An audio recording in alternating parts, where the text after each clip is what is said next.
Jadi penipuan ini bermula saat saya pindah ke Bali waktu. Jelaskan nih gimana kronologinya nih. Hari ini ada untuk apa sih? Ada agenda apakah juga? Oke, boleh buka. Saya Boleh buka buka. ya. Maskernya. Masker saya buka. Pertama-tama selamat sore buat rekan-rekan wartawan. Terima kasih atas waktu dan kesempatannya. Semoga semuanya dalam keadaan baik-baik hari ini.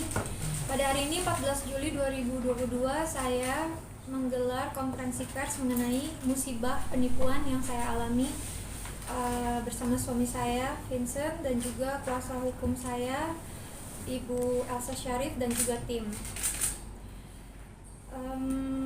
Jadi penipuan ini bermula saat saya pindah ke Bali waktu 2020.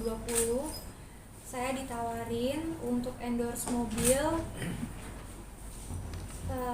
bekerja sama dari Trip ID, di mana skemanya saya dipinjamkan mobil Alphard milik Trip ID selama 1 minggu dengan imbalan promosi Trip ID di Instagram dengan kontak person waktu itu Ibu Claudia.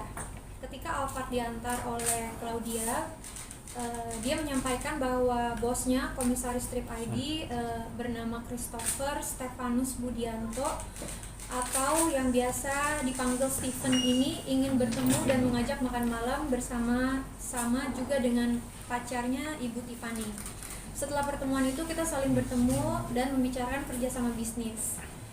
Kerjasama bisnis yang dimaksud oleh Stephen adalah saya menitipkan mobil pribadi saya Alphard dengan plat nomor B73DAR untuk disewakan oleh Stephen melalui perusahaan Trip ID-nya selama 1 tahun. Karena mobil tersebut saat itu tidak saya gunakan, berada di Jakarta, maka Stephen menawarkan untuk mengambil mobil tersebut di Jakarta dengan pembagian keuntungan 66 juta per 3 bulan. Dan Stephen bilang kalau BPKB dan STNK mobil saya harus disimpan oleh Stephen karena mobil tersebut akan disewakan ke salah satu aparat negara. Jadi status kepemilikannya harus jelas dan mobil tersebut akan diganti plat nomornya sementara.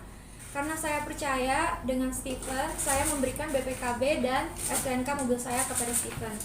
Seiring berjalannya waktu, pada saat saya membeli mobil Mini Cooper untuk saya pakai secara pribadi, Stephen kembali menawarkan agar mobil tersebut disewakan kembali dengan pembagian hasil 35 juta per bulan. Dikarenakan mobil Mini Cooper tersebut masih memakai plat bantuan, maka Stephen menawarkan kembali untuk dibantu percepatan pengurusan BPKB dan STNK-nya. Saya kembali mempercayakan hal tersebut kepada Stephen dan Stephen meyakinkan saya agar menyimpan BPKB dan STNK mobil saya tersebut. Setelah itu Stephen selalu menawarkan beberapa mobil yang akan dijual ataupun digadaikan oleh orang lain kepada saya. Saya tertarik dengan mobil-mobil tersebut sehingga saya membeli mobil 4 unit Alphard dan menerima gadaian dari pemilik mobil 2 unit Porsche dan 1 unit Hummer melalui Stephen dengan perjanjian lewat dari 2 bulan maka kendaraan yang digadaikan akan menjadi milik saya. Dan Stephen kembali menawarkan mobil-mobil tersebut untuk disewakan melalui perusahaan Trip ID milik Stephen dengan pembagian keuntungan yang berbeda dari setiap mobilnya.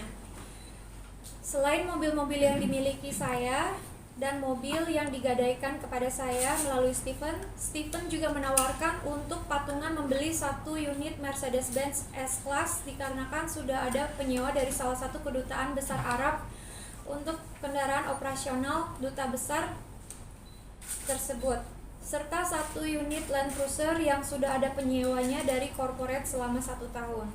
Semua kendaraan mewah tersebut Stephen bilang akan disewakan oleh aparat serta pejabat negara, serta akan disewakan untuk operasional kendaraan G20 di Bali dan pembagian keuntungan yang berbeda-beda di setiap mobilnya. Keseluruhan hasil kerjasama tersebut akan dibayarkan per bulan oleh Stephen. Kembali lagi Stephen meyakinkan bahwa BPKB dan STNK akan dipegang oleh Stephen karena plat mobilnya akan diganti sementara. Selain mobil-mobil mewah tersebut, ada pula uang sebesar 30.000 US dollar yang diiming-imingi oleh Steven akan dibeli sebesar 15.000 per dolarnya. 2 bulan setelah pembelian mobil Mercedes-Benz S-Class, saya dihubungi oleh dealer mobil tempat kami membeli mobil tersebut di Jakarta, menanyakan bahwa saya apakah benar menjual mobil tersebut kembali, dan saya menjawab bahwa mobil tersebut tidak saya jual melainkan saya sewakan kepada Steven. Awal mula saya menyadari terjadinya penipuan ketika Steven mengkonfirmasi bahwa transferan pembelian uang USD sudah ditransfer kepada saya sebesar 300 juta. Setelah saya cek, ternyata transferan tersebut tidak masuk, dan akhirnya saya mengecek semua transaksi yang dikirimkan oleh Steven kepada saya. Semua uang tersebut ternyata tidak pernah masuk ke rekening saya. Hanya ada beberapa di awal saja saat mobil Alphard dan mobil Mini Cooper. Selebihnya Steven mengirimi saya bukti transfer palsu, termasuk transfer pembelian US dollar. Selain itu, pada saat saya sedang di Jakarta bersama suami saya Vincent dan asisten rumah tangga saya di Bali, mengabarkan bahwa mobil Hummer yang saya beli dari Gadai dibilang Steven digadaikan kepada yang digadaikan oleh Steven, diambil oleh orang yang mengaku pemilik mobil tersebut, dan menurut pengakuan orang tersebut tidak pernah menggadaikan mobilnya.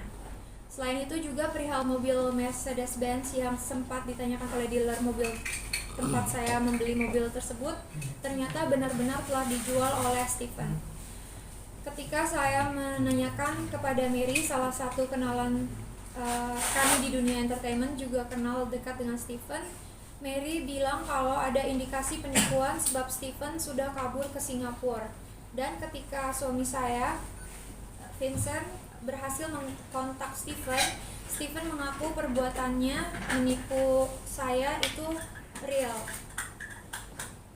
Saya pribadi ingin mengucapkan terima kasih yang sebesar-besarnya. Sampai saat ini aparat kepolisian sudah responsif, bergerak cepat, membantu menyelesaikan kasus kami. Saat ini proses pemanggilan dan pemeriksaan saksi-saksi sudah dilakukan. Saya yakin Indonesia negara hukum, maka saya berharap pihak kepolisian bisa segera menangkap pelaku agar bisa segera bertanggung jawab dan tidak ada korban lain di kemudian hari.